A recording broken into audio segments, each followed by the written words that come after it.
Bueno, continuamos. No sé si alguien se quiere conectar acá. ¿Qué pasa?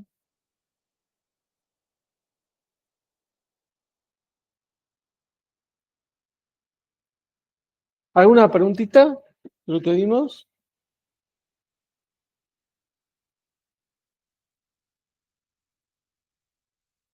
¿Ninguna?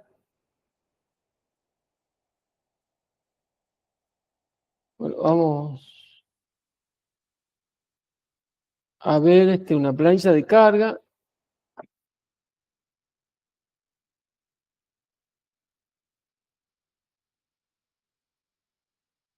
Las planillas de carga son planillas que nos permiten a nosotros determinar cuál es la potencia simultánea instalada en la instalación eléctrica, cuál va a ser la corriente simultánea en la alimentación, ya sea por los circuitos alimentación monofásica, cuál es la carga de la fase que se va a conectar a esa instalación eléctrica, si es trifásica, las corrientes trifásicas de cada fase que va a consumir nuestra instalación eléctrica y se refiere a la corriente simultánea, que sería la máxima corriente que va a demandar nuestra instalación de acuerdo a la cantidad de bocas y al tipo de servicio que presta esa instalación eléctrica. También en esta planilla de carga definimos cuáles son las corrientes admisibles que van a estar, que van a provocar, perdón, cuáles son las caídas de tensión que van a provocar la circulación de estas corrientes simultáneas o corriente máxima en cada circuito. En realidad va a ser la corriente simultánea máxima de cada circuito que circule por los conductores.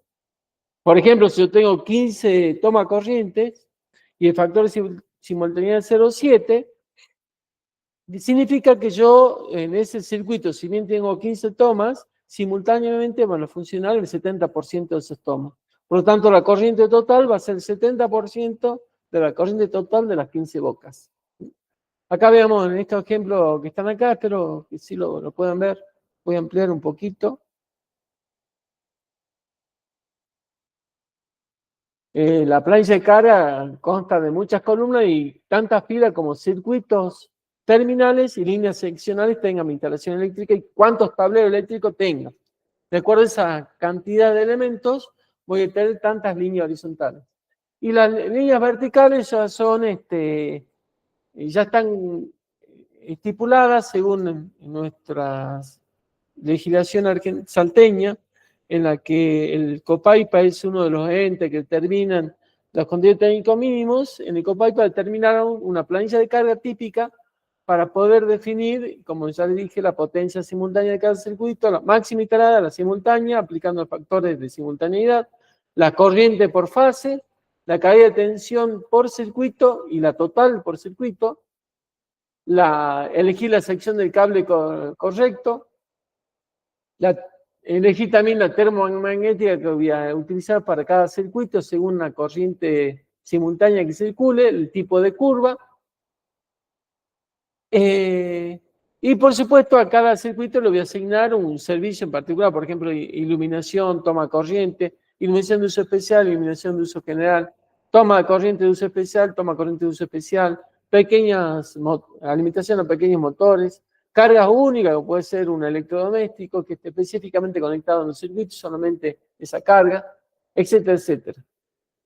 En la primera columna se indica, en el caso de tener varios medidores, indicamos un medidor, acá faltaría una columna extra en la que cada sección de esa planilla de carga va a corresponder a un medidor X.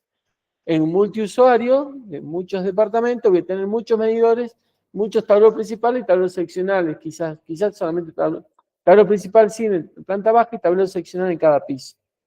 Acá como tenemos corresponde a una sola instalación, tenemos un solo medidor, no necesariamente hace falta indicar el medidor MM1. Directamente indicamos en la primera columna los tableros que van a formar parte de esa instalación eléctrica. En la segunda y tercera línea están el nombre del circuito, en particular a mí me gusta llamar a los circuitos de iluminación con la letra I y un número correlativo, a los circuitos de toma corriente con la letra T y un número correlativo. Ustedes o quien use esta planilla puede usar el nombre que quiera, que se le antoje. Puede usar la letra C para decir que son circuitos, y un número correlativo para todos sin distinguir entre iluminación y toma. A mí me gusta usar este método de separación que lo aprendí de otros proyectos de los cuales estuve trabajando para cotizarlos. La segunda columna indica el tipo del circuito. Ese tipo de circuito me va a definir muchas cosas, entre ellos cuál es la corriente máxima que puede transportar ese circuito, cuál es la sección mínima de ese circuito en particular. Y a propósito me olvidé, ya voy a hacer acotación a una tabla de corriente, perdón, de secciones de cables mínimos según el tipo de circuito. Me olvidé de mostrársela. Ya se va a mostrar cuando analicemos la columna de la selección de los cables para cada tipo de circuito. Esta planillita, que es algo que yo me fui construyendo, copiando a otras, inventando algunas cositas, cada solatita tengo una ventanita desplegable donde están los distintos tipos de circuitos que podrían tomar nombre para este tipo de circuito terminal o si fuera un circuito seccional. En especial, bueno, esto va a ser un circuito de iluminación de uso especial, uso general, por tanto se llama UG. La siguiente columna indica las bocas de iluminación, bocas en vatios, me indica la cantidad de bocas y la potencia unitaria por cada boca. Si tengo varias bocas, yo voy a aplicar un valor promedio para que el producto de la cantidad de bocas por esa potencia promedio me dé la potencia realmente instalada en ese circuito. Acá supuestamente todas las bocas son de 20 vatios, tengo 15 bocas por 20, me va a dar en esta columna que está acá la potencia total instalada en ese circuito. Las siguientes columnas son la potencia y cantidad, la cantidad por boca de toma corriente y la cantidad de bocas toma corriente. Estos circuitos todos como son de iluminación, tengo toda iluminación, acá abajo tengo todo toma corriente. Indican, por ejemplo, 12 bocas de 120 watts. Esta planilla está expresada en watt, el reglamento habla de volt-ampere. La diferencia entre volt-ampere y watt es el coseno phi de la instalación eléctrica. ¿Sí? Estamos hablando de potencia aparente versus potencia activa. Nosotros vamos a trabajar en esta planilla con potencia activa. Solamente ocuparemos el factor de potencia para determinar la corriente aparente. En realidad, esta corriente aparente es la corriente activa afectada por el coseno phi de ese circuito. El coseno phi está indicado renglón por renglón porque hay circuitos de iluminación que le corresponde un coseno phi alto, el 0,95, mientras que para el circuito de toma corriente, en el que puede haber un electrodoméstico con bobinas, el factor de potencia lo puedo tomar como 0,85. Para aire acondicionado con inverter puedo tomar 0,95, como en este caso 0,95 a 0,95, pensando que los aire acondicionados tienen inverter.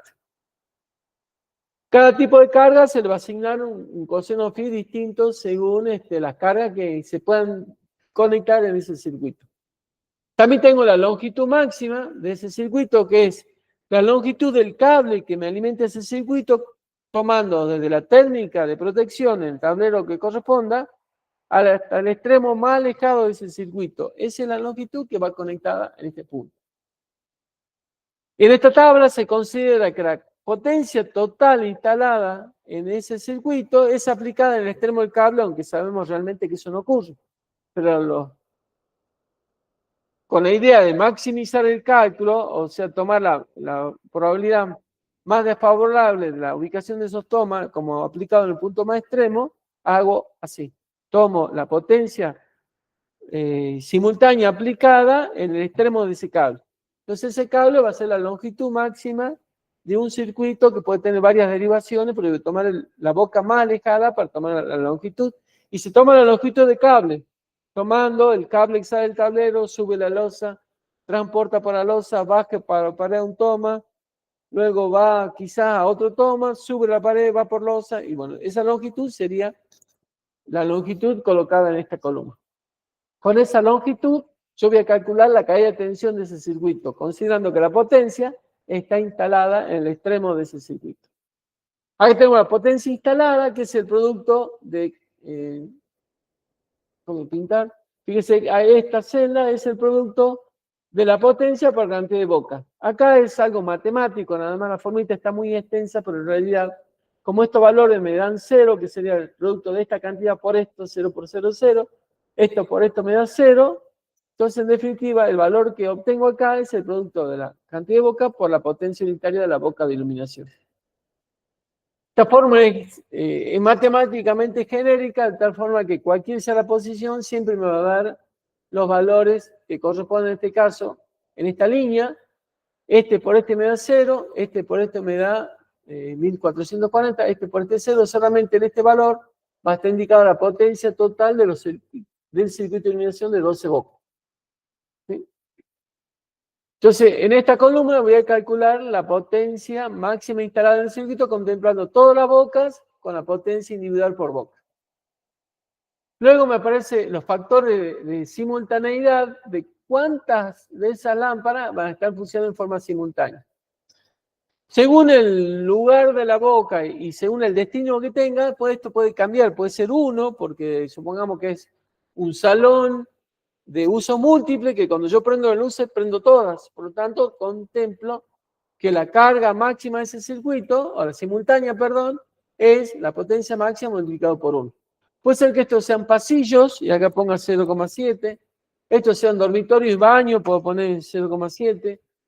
El otro circuito sean lugares, distintas habitaciones, luces de habitaciones, puedo poner 0,7.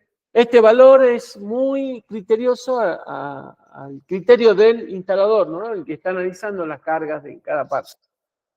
Supongamos que este es también 0,8, este tenga 0,9 y el último tenga 10 porque toda la luz permite, la luz exterior, si fuera exterior, este circuito sería iluminación de uso especial, serían 5 lámparas de 150 vatios que sería de luz exterior. Como están todas prendidas al mismo tiempo, el factor de simultaneidad de 1 tengo 750. En el caso de toma corriente también voy a aplicar factores que pueden ser 0,66, 0,7, depende del uso que tenga. En la cocina, por ejemplo, un factor más alto. En el resto de toma corriente de poca utilización, como en dormitorio, quizás 0,6, 0,7.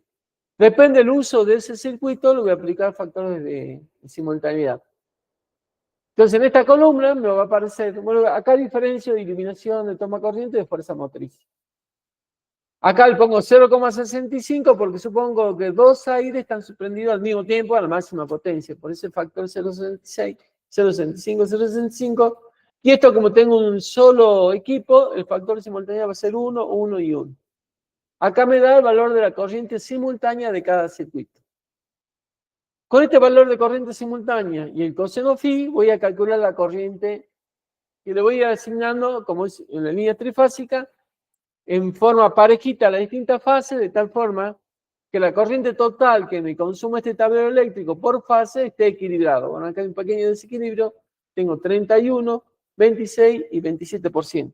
Lo ideal que esto, el desfasaje de corriente para que sea equilibrado, esté en el orden del 2 al 5% a la diferencia de corriente entre cada una de las fases. Acá puedo ir acomodando un poquito, puedo pasar este para acá, este lo paso para allá, pero eso lo hago con un método que espero que no me acuerdo dónde estaba, creo que está acá. Hay una celda oculta acá, con la que yo puedo elegir a qué fase instalar. Ahí está. Voy a ocultar esto.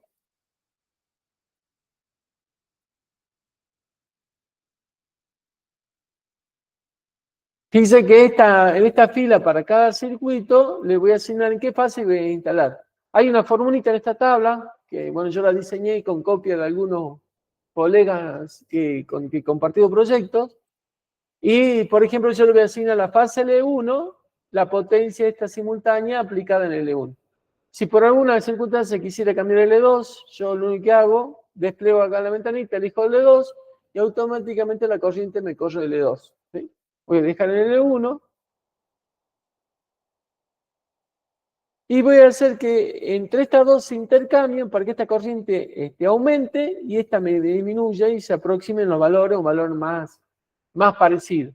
Este lo voy a pasar a L1 y esta corriente de este circuito voy a pasar a L2. Entonces tengo 30, 27, 27. La diferencia acá es el 10% prácticamente. Podría trabajar un poquito y tratar de nivelar y dejar el 28 amperes Pero bueno, no voy a ir tan fino. Lo ideal es que la corriente de 3 fases sea lo más próximo posible. Nunca va a ser perfecto, nunca voy a lograr equilibrar perfectamente las corrientes, eso es casi imposible. ¿Por qué? Porque yo estoy aplicando acá factores de simultaneidad individual en cada circuito. Pero me falta un factor de simultaneidad que va a ser entre circuitos. Puede ser que el circuito no utilice para nada y esta corriente desaparezca y solamente esté funcionando estas tres. Por lo tanto, esta corriente puede ser 25. Acá puede ser lo mismo, puede ser que este circuito no lo esté utilizando y en algún momento esta corriente encuentra ser 30, va a ser 30 menos 9,2, va a ser 28 y pico. Perdón, 18, ¿cuánto es? 21,8, ¿sí? Entonces, este valor que está acá es muy, digamos, arbitrario, depende de cuál sea la simultaneidad que, en definitiva, se aplique entre circuitos, que ya veremos más adelante cuando veamos tablero eléctrico, según la cantidad de circuitos, cuál es el factor de simultaneidad aplicar a esos circuitos. Pero en definitiva, yo le voy a ir repartiendo las corrientes a distintas fases para que estén cargados en forma pareja. Acá está más o menos pareja tengo sí un desvío del 10% entre esta y esta. Pero bueno, trabajando un poquito puedo mejorar esa circunstancia. Una vez definida la corriente, teniendo la longitud, ¿sí? Voy a calcular la caída de tensión. Para caída de tensión hay una formulita que la extraemos, la utilizamos del reglamento AEA. Si vamos al reglamento AEA, lo voy a abrir, la parte 7, que se llama...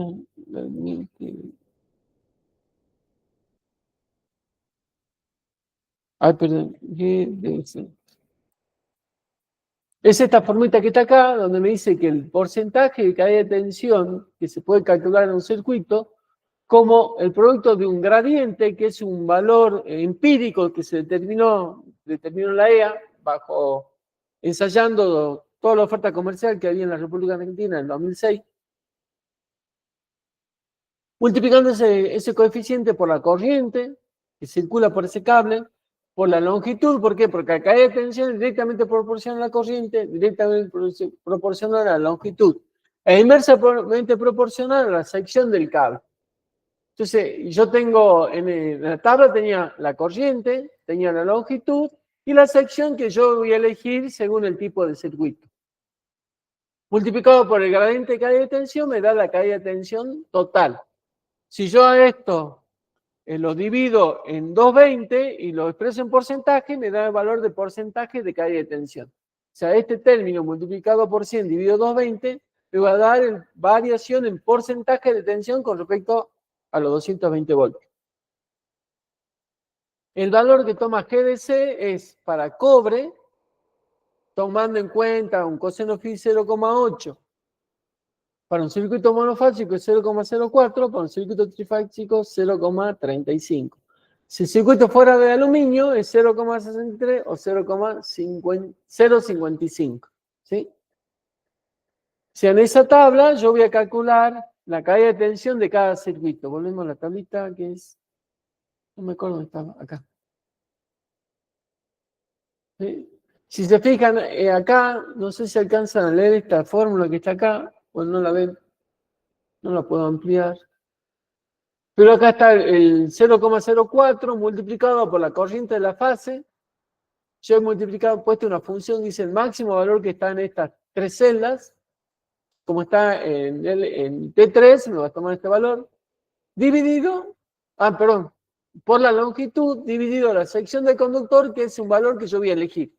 ¿Qué valor elijo acá? El cable que me va a soportar la corriente del circuito, pero el reglamento me dice que para iluminación la sección mínima que tengo que adoptar es 1,5 y para toma corriente 2,5. O sea, ya por defecto voy a colocar 1,5. ¿Dónde está eso? También está en el reglamento. Uy, yo lo cerré recién, lo voy a abrir. Hay una tablita acá donde me indica cuál es la sección mínima de los conductores según el tipo de circuito. Espero que lo encuentren.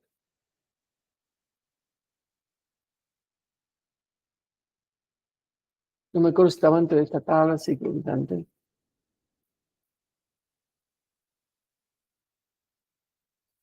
Esta tabla, la 771-13-1, me indica el reglamento cuál es la sección mínima que puedo instalar en los circuitos. De líneas principales son 4 milímetros, la sección mínima. Para circuitos seccionales, la mínima es 2,5. ¿Sí? Para circuitos terminales para iluminación de usos generales, 1,5. Circuitos terminales para toma corriente de usos generales, 2,5. Circuitos terminales de iluminación de usos generales que incluyan toma corriente, 2,5. Línea de circuito para usos especiales, 2,5. Línea de circuito para uso específico, 2,5.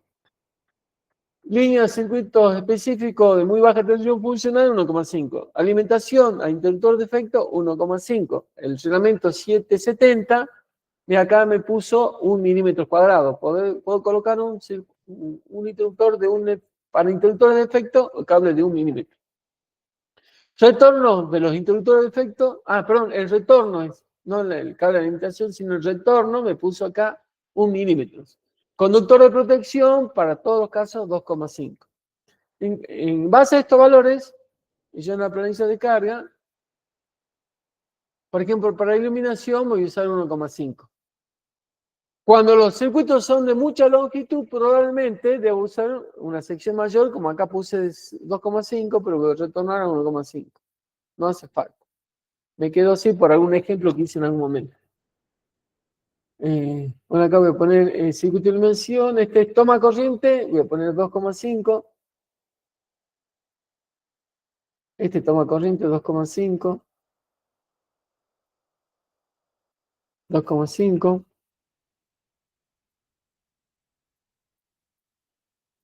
2,5. Yo voy a dejar acá para el acondicionado 4, porque eso va a depender quizá de la longitud del cable. Entonces, para el circuito de 1,5, yo voy a calcular en este punto la caída de tensión en ese circuito que tiene 45 metros. ¿Sí? Me da 0,88.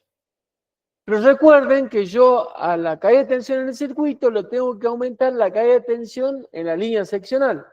La línea seccional es acá de 10 milímetros y la caída de tensión para esa línea seccional es aplicando esta formulita, tomando la corriente máxima, en este caso tengo 30, 27, 27, voy a tomar 30 como corriente máxima para calcular la caída de tensión en el circuito de la línea seccional de 10 milímetros que tiene una longitud de 17 metros. Me da 0,47. Lo traslado para que ese número, ¿para qué? Para que cada valor de los, como este cable de 10 milímetros me alimenta este tablero eléctrico que tiene todas estas líneas, circuitos seccionales, a cada circuitos terminales, a cada circuito terminal que tenga su caída de tensión, le voy a aumentar la de la línea seccional.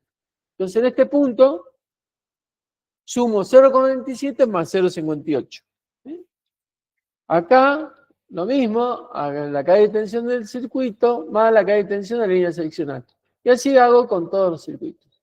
Y allí debo verificar que para iluminación, que sean estos primeros, la caída de tensión total no supera el 3%, para la toma corriente tampoco el 3%, acá me da 2,27, 2,16, y los circuitos de fuerza motriz, que son los aire acondicionado, menos del 5%. ¿Se cumple? Perfecto. Entonces, elegí bien los cables. Quizás acá pueda colocar 2,5 y acá también 2,5. ¿Sí? Como es fuerza motriz, 2,5 me da 3,86. ¿Entendido hasta acá? ¿Entendieron la planilla? ¿Alguna preguntita?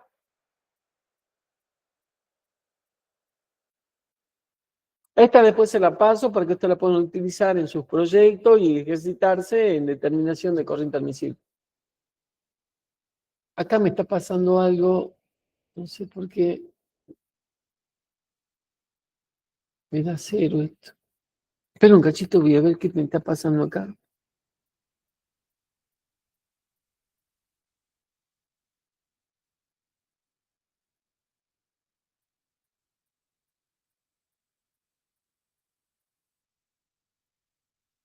Tengo un problema de tabla, algo borrado en un momento, ya lo voy a revisar.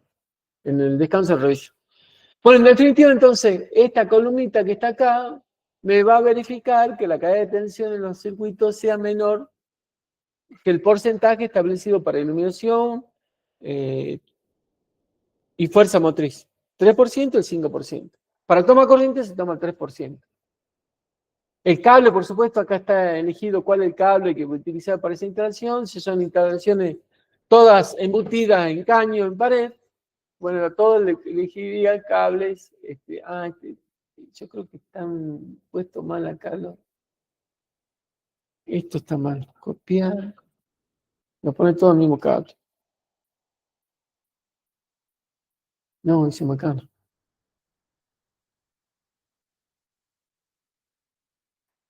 Ah, no, ya vi. Elegido el cable, verificada la caída de tensión, luego veremos que yo a esto voy a tener que verificar según la corriente de cortocircuito mínima que tenga cada circuito. Con lo que pueda tener problema es con esta, tengo 50 metros, con este circuito que tiene 60, con este que tiene 45 y este de 45, porque son cables muy largos y la corriente de cortocircuito ocurre en el extremo del cable. Como tengo mucha resistencia, puede ser que esa esa corriente de cortocircuito sea baja y no me haga actuar correctamente la térmica que está protegiendo ese circuito.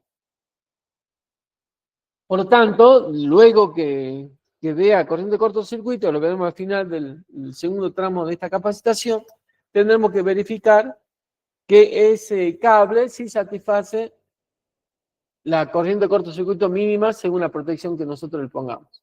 O bien puedo cambiar la térmica también. La térmica, cambiando la curva de disparo térmica, que ya veremos qué son curvas de disparo, voy a garantizar el disparo de esa protección de forma segura. Pero un cachito acá quiero ver por qué no tengo un cable subterráneo. Creo que me está arrastrando de acá. Acá que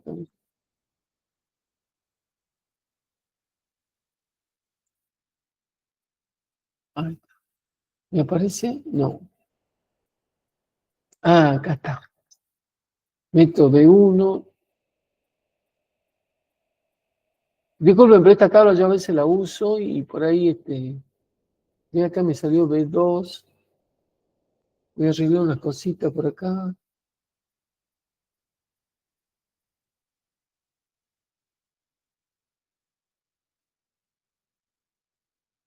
Ah, ¿dónde está?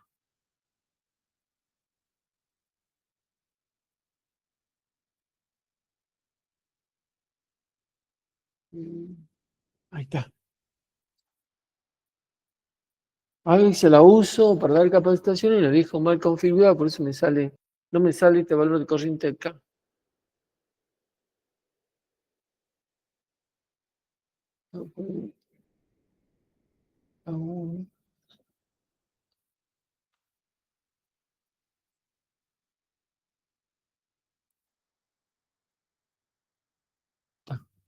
Tampoco me sale.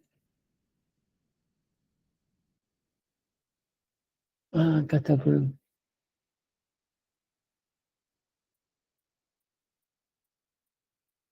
Tiene un cachito, ¿no? Disculpen.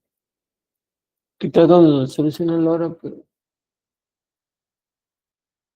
ahí está. Estas tablitas que están acá, ya lo voy a explicar. Tengo un método 1, método 2, supongamos que sean todos caños amurados en pared o todos los caños que estén en pared tipo de construcción en seco con un material aislante. Entonces, según esta instalación, voy a tener esta corriente admisible en los cables. Y según esta otra configuración, voy a tener otro tipo de instalación. Puede ser que en una construcción me tocó a mí una construcción de unos dúplex acá en San Lorenzo Chico, donde tenía la planta baja, que era paredes de mampostería, y la planta alta era de steel frame. Entonces tenía circuitos en la planta baja que estaban en el método B1 y circuitos en la planta alta que eran A1, por ejemplo. Entonces puede ocurrir esto, que en la planta baja este circuito tenga un método B1 y otros circuitos en la planta alta tenga A1. Entonces acá lo que puedo hacer, no sé si borro esto o no. Bueno, lo dejemos así nomás. Ya le voy a explicar cómo funciona esta partecita de la tabla y cómo funciona esta, y cómo estos números que yo tengo acá los traslado después a la planilla general. Son complementos para poder determinar en este valor, en esta columnita, la corriente admisible que voy a adoptar para el cable de 1,5. Según el método que elija ya, en esta posición tengo que indicar cuál es la corriente admisible que le voy a asignar a ese cable. En ese método de instalación con ese tipo de material. En este caso sería cobre en PVC, norma 2,81,3, y la canalización sería método B1, o sea, cañería metálico-plástica amurada en un caño, en una pared de ladrillón. O podría elegir también en una pared de material seco. Podría ser también para comparar dos métodos de instalación distintos, cuál sería más favorable para una instalación eléctrica. Por eso sería un estudio económico, digamos, del trabajo. Acá me tendré que copiar, se borró esta formulita, por eso no me aparece nada, pero acá me va a colocar cuál es el método de instalación de los dos que yo elegí para que me coloque el valor de la corriente admisible acá.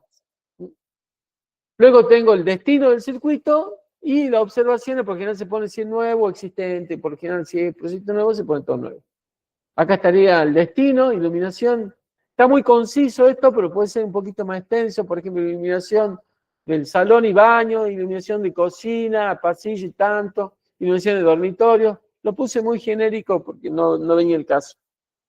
No había un plano donde esto obedece, por lo tanto, solamente puse como destinos en general. ¿Sí? Entonces, en la planilla de carga, yo una vez que elijo el cable, verifico la cadena de tensión, automáticamente en esta planilla Excel me va a colocar cuál es la corriente admisible de ese cable según el método que yo elija. Acá se trasladaría, como le digo, se me borró la formulita, el intervalo la coloco, me va a elegir si es en este caso, el método B1, para cada uno de los circuitos, el B1 o el A1. Si lo vemos a simple vista, veamos. La corriente admisible sería para el cable IRAM 21.247-3, el método B1, es un caño embutido en pared. Corriente admisible 15, no hay factor de corrección, el valor es 15. Como son toda cañería en caños, embutida en pared, todo me da factores de corrección 1, o sea, no tengo ninguna corrección de corriente, me da 21. Y para el otro método, también tengo cañería embutida en la pared con material aislante, 13 amperes, sin factor de corrección 13. Acá no sé, esto lo hice supuestamente. Todos los circuitos están en este caso en cañería embutido en una pared con material aislante. Fíjense que para 1,5 tengo 15 amperes y 13 amperes. ¿Cuál es la corriente admisible que voy a tomar más desfavorable si el mismo circuito estaría transcurriendo en los dos métodos? Sería 13 amperes. Entonces ese valor me lo traslado acá y sería cuál es el valor adoptado para ese circuito. O sea, va a depender de cuántas combinaciones de métodos yo tenga. Si tengo uno solo, el B1, voy a elegir B1. Si tengo dos, el menor de los dos. En el caso de tener bandejas, por ejemplo, si acá tuviera bandeja el método E o el E1, ¿sí? Algo me está fallando porque no me está trayendo la corriente admisible. Esto deben ser cables tipo subterráneo, 2178, ahí está. No, fíjese que no me daba la corriente admisible porque yo tenía inicialmente puesto un cable unipolar común en bandeja, no es posible. Por lo tanto, no me da valor de corriente admisible. Si le pongo el cable tipo subterráneo, sí me da el valor de corriente admisible, que sería 19. Y si todos estos circuitos estarían dentro de esa bandeja portacable que sale del tablero principal, tendré que aplicar un factor de corrección de 0,72, que es para más de 9 circuitos en la bandeja portacable. Y como todos están en la bandeja, a todos le aplicaría este valor. Y supongamos que desde la bandeja portacable, A este método está bien todo, ¿no es cierto? Copiar todo.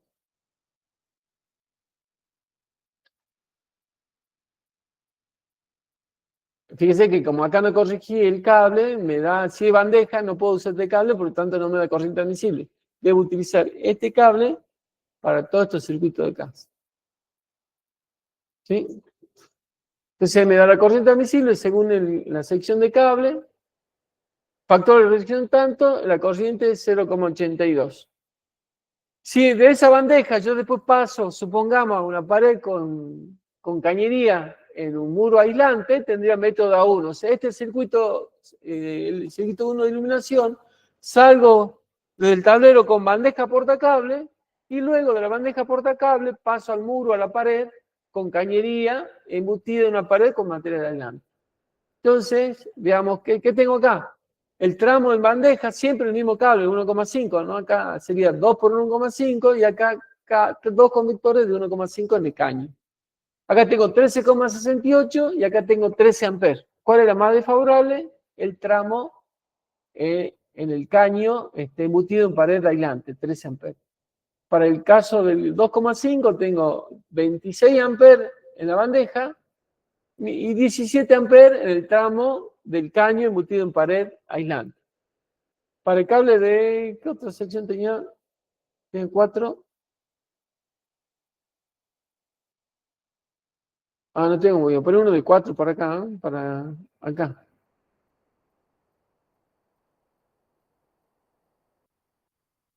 Me da 20.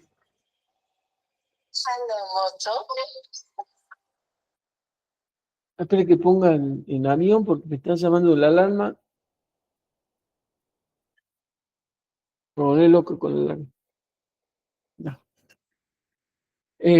Bueno, acá le puse 4 porque me da un valor distinto de corriente. Voy a los dos métodos. Método 1, método 2. El de 4 me da 35 amperes por 0,32, 25,2. El tramo embutido en pared me da 23 amperes, no tengo un factor de reducción, sería 23 amperes. ¿Cuál es el menor 2? 23.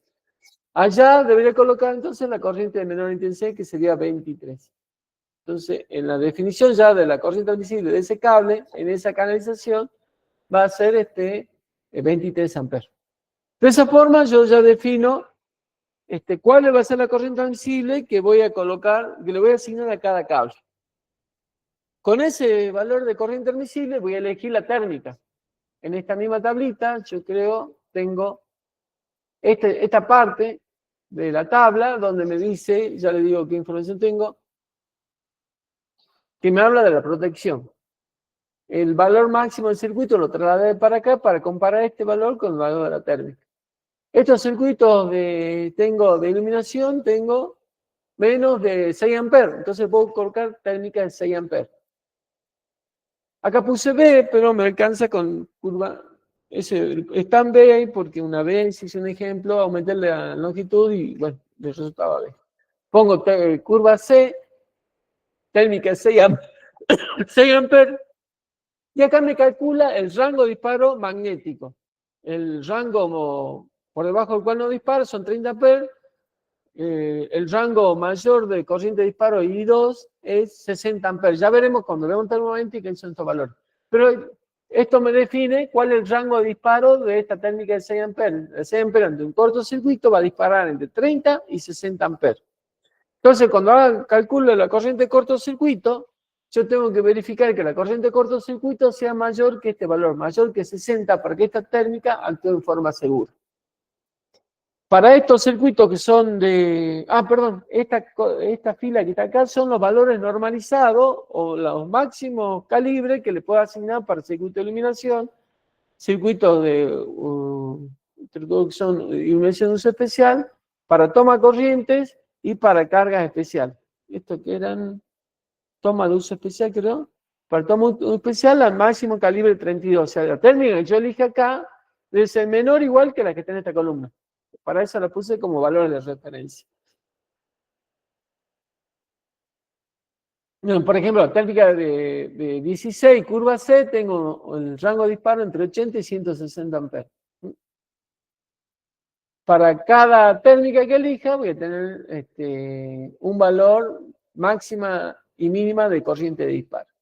Lo que tengo que verificar es que esta corriente sea mayor que la corriente del circuito. Acá tengo 9 amperes, la térmica tiene que ser mayor que 9, está 16, perfecto, no hay problema.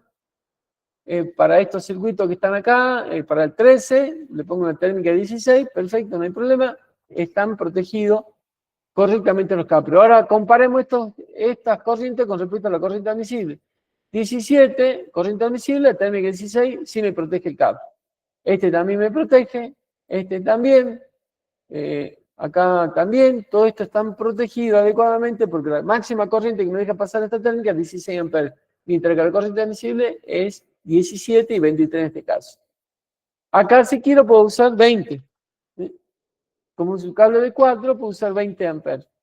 Para estar un poquito más alejado de los 10 amperes. Ah, no, para este era, ¿no? A este le cambiamos el cable, perdón, le voy a hacer una reasignación acá de secciones. 25. A este le voy a poner 20 y este lo voy a dejar en 16. Ya cuando construya mi tablero eléctrico, ya tengo los calibres, las térmicas para colocar a cada uno de los circuitos. Después me faltaría definir en la construcción del tablero eléctrico cuántos diferenciales voy a instalar. Puedo instalar 1, puedo instalar 2, 3, 4, 5, 6. Lo que a mí se me ocurre, lo que en mi bolsillo, el bolsillo del cliente esté dispuesto a pagar. Y depende de cuántos yo ponga, le voy a dar funcionalidad de la instalación eléctrica. ¿Qué significa? Que si ocurre una falla, a esa falla la puedo detectar fácilmente y sacar de servicio solamente un circuito. O a lo sumo 2 circuitos. O a lo sumo 3 circuitos. Si pongo un diferencial y una falla, voy a sacar todos los circuitos de servicio y me va a costar encontrar cuál es el que está fallando. Si pongo mayor cantidad de diferenciales, voy a acotar la falla a un solo diferencial y voy a sacar el servicio de ese diferencial para reparar ese circuito. A eso me refiero cuando hablo de un tablero más funcional, cuando más interruptores yo ponga o más cantidad de circuitos ponga a proteger la instalación eléctrica. Porque me va a definir con más certeza dónde ocurre una falla. ¿Sí? ¿Alguna preguntita sobre lo que vimos? ¿Han entrado? ¿Le entró bien la tabla? ¿Tienen alguna consulta que hacer?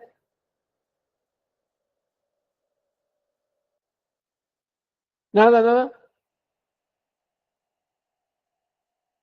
Esta herramienta la tenemos que utilizar cuando hacemos un proyecto nuevo, cuando hacemos una ampliación o verificamos una instalación existente.